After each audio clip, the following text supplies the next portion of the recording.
Powdwr, Closo I Penrhyndeudraeth.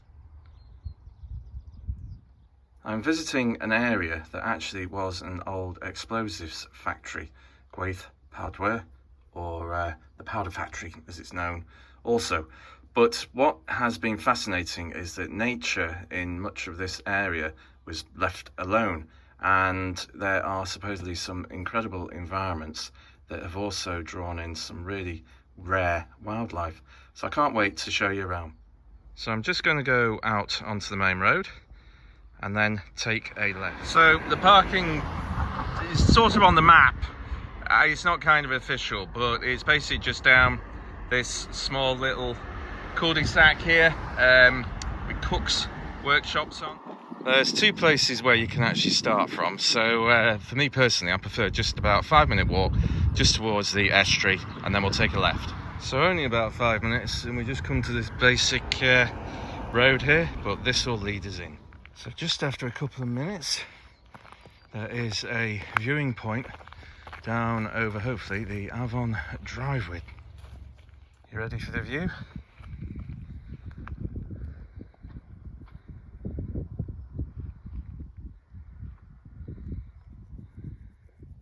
Absolutely amazing. Just over towards Harlech in the middle of the shot. Wow. Now that's a really good picture as to what was happening here, but this is also why for years no one could come up here. So there's a lot of deciduous woodland, and you've got everything from common lizard, you've got adders up here, and you've even got an incredible bird called nightjar, because as we'll see they've got heathland. So it was the fact, because it was so dangerous, the work going on here, that no one could come in. But they also, just almost kind of by chance really, just left a lot of the natural flora and fauna. So this is why this place is so great. Have a look at the view. This bench house, that is amazing.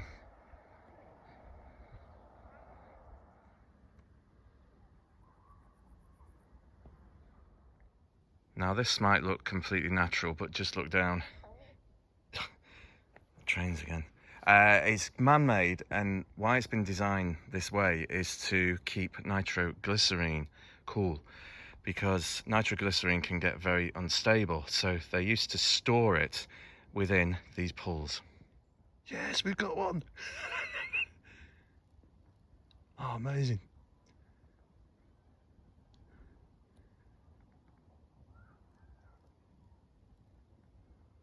They just move like quicksilver.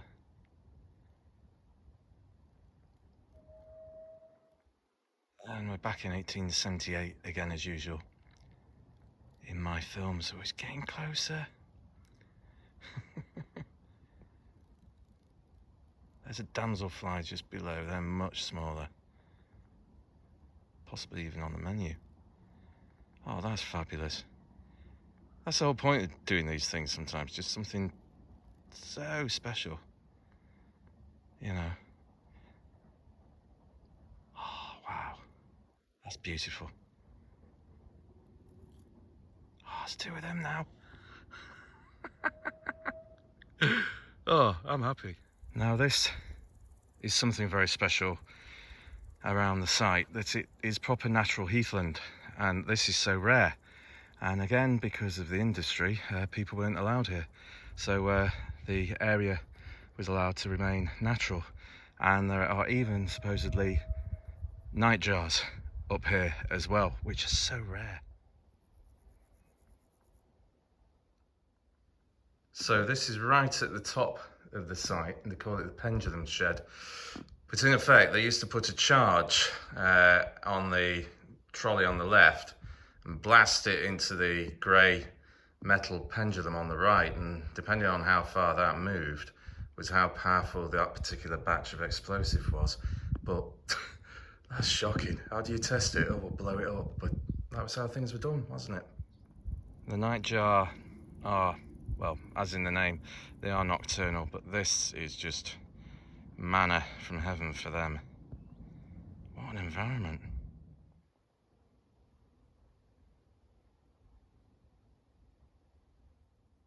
Now we're over 400 feet up here, but let me just take you to the top of the site and just show you the views. That's out towards Penrhyndeudraeth, where probably a lot of these explosives were actually used.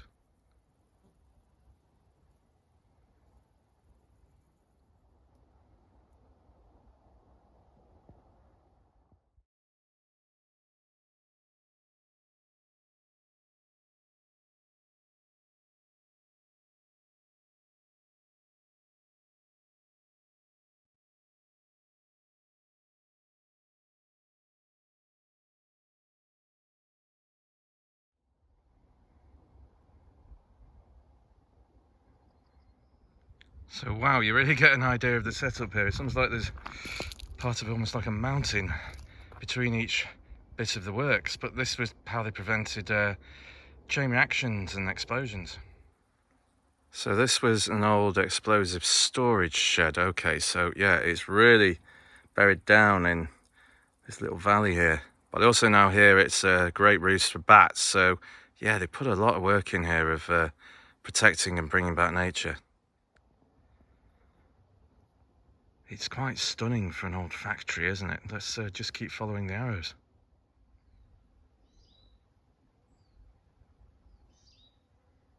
I hope you can hear that, the sound of insects. It's something we so take for granted, but they're supposedly massively on the decline in the UK.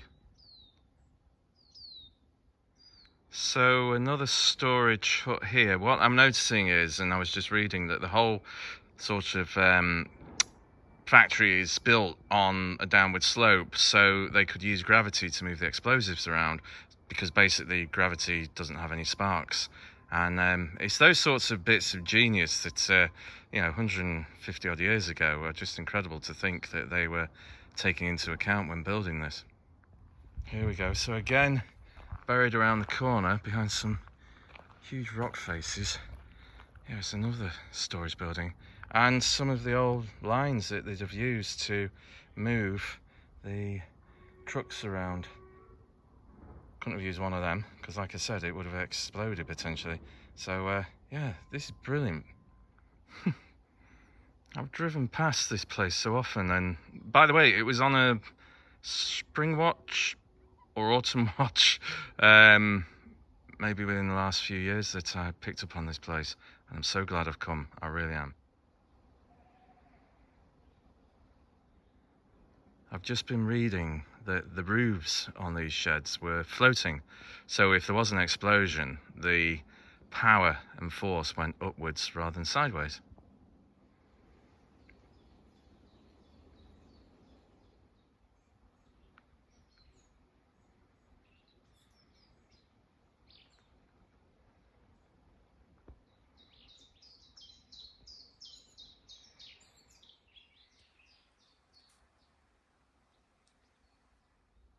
It's great to see all this new growth, but I can just see there's something through there. Let's go and have a look. I think this is self-explanatory. Probably a testing area.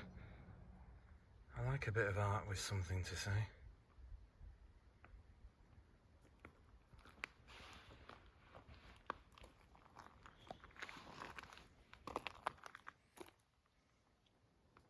What a great place. Ah, and I'm back. So that was 2.5k. You got up to over 400 feet there. The views were stunning. The wildlife amazing. Yeah, I saw a common lizard. Possibly might have just seen one of the osprey, but it was so engaging. And I tell you, the best thing by far was that dragonfly pond. So thank you very much for coming with me to the powder factory in Penrhyndeudraeth. Right, I'm trying to show you a really peaceful, calm view here.